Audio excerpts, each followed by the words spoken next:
కేయూరాణి న భూషయంతి పురుషం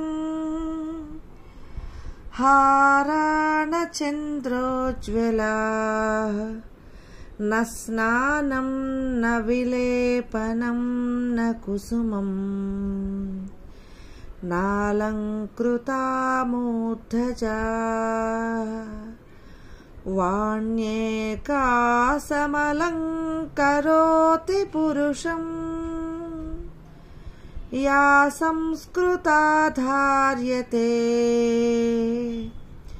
క్షీయంతేఖిలభూషణాని సతతం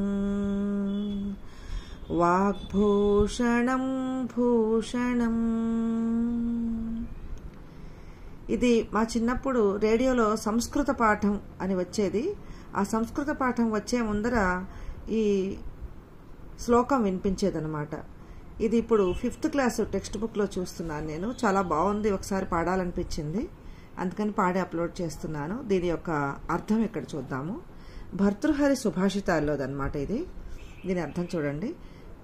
కేయూరాణి నా భూషయంతి పురుషం అంటే, కేయూరం అంటే చెయ్యి కదా, మనిషికి అందాన్ని ఇచ్చేవి అంటే చేతికి. కేయూరం అంటే యాక్చువల్గా కైదండ ఇట్లా అంటే చెయ్యి అని అర్థం అనమాట. అందాన్ని ఇచ్చేవి కడియాలు, మురుగులు, అలాగే ధగధగలాడే నగలు కాదు.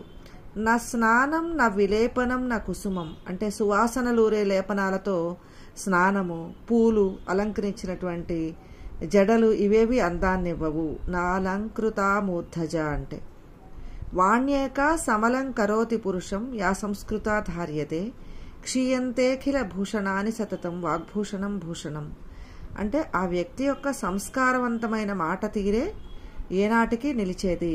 వాగ్భూషణమే భూషణము అంటే మంచి వాక్కు కలిగి ఉండాలి, స్వచ్ఛమైనటువంటి నిర్మలమైనటువంటి మంచి వాక్కు అంటే ప్రభావాన్ని కలిగించేటువంటి వాక్కు కలిగి ఉండటమే భూషణం అన్నమాట మనిషికి. ఇది దీని యొక్క అర్థం. చాలా బాగుంది కదా, బాగుందని చెప్పి నేను అప్లోడ్ చేశాను. మీకు కూడా నచ్చితే లైక్ చేయండి. Thank you.